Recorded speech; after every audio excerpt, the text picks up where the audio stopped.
ඉතින් අපි හැමෝටම සිම්පල් බේසික් රූටින් එකක් තියෙන්න ඕනේ.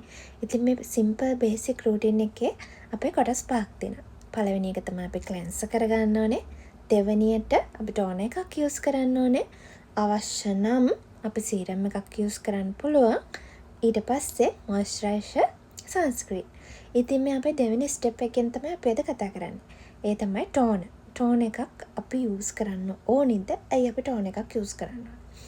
අපි තෝරගන්න ටෝන එකේ තියෙන ඉන්ග්‍රීඩියන්ට් අනුව අපිට ටෝන එකෙන් හම්බෙන බෙනිෆිට්ස් වෙනස් වෙනවා. එතකොට අපේ ස්කින් ටයිප් එක අනුව තමයි අපි ටෝන එක තෝරගන්න ඕනේ. ඉතින් දැන් හැම ටෝන එකක්ම ගත්තාම කොමන්ලි ඒක අපි ස්කින් එක ක්ලීන් කරන්න, හයිඩ්‍රේට් කරන්න, ඊළඟට අපේ ස්කින් එක ඊළඟ ස්ටෙප් වලට ප්‍රිපෙයාර් කරන්න. ඒ කියන්නේ ඊළඟට සීරම් එකට, මොයිස්චරයිසර් එකට ප්‍රිපෙයාර් කරන්න, ඊළඟට ඒ ප්‍රොඩක්ට් හොඳට ඇබ්සෝබ් කරගන්න පුළුවන් වෙන්න, ස්කින් එක සොෆ්ට් කරන්න සහ හෙල්දි ලුක් එකක් අරන් දෙන්න. ඉතින් මෙන්න මේවට ටෝන එකක් වැදගත්. ඉතින් ඔයාලගේ ස්කින් එකට ගැලපෙන ටෝන එකක් තෝරගන්නේ කොහොමද කියන එක තමයි මම ඊළඟ වීඩියෝ එකකින් අරන් එන්න ලෑස්ති වෙන්නේ. ඉතින් අපි ඊළඟ වීඩියෝ එකෙන් හම්බෙමු.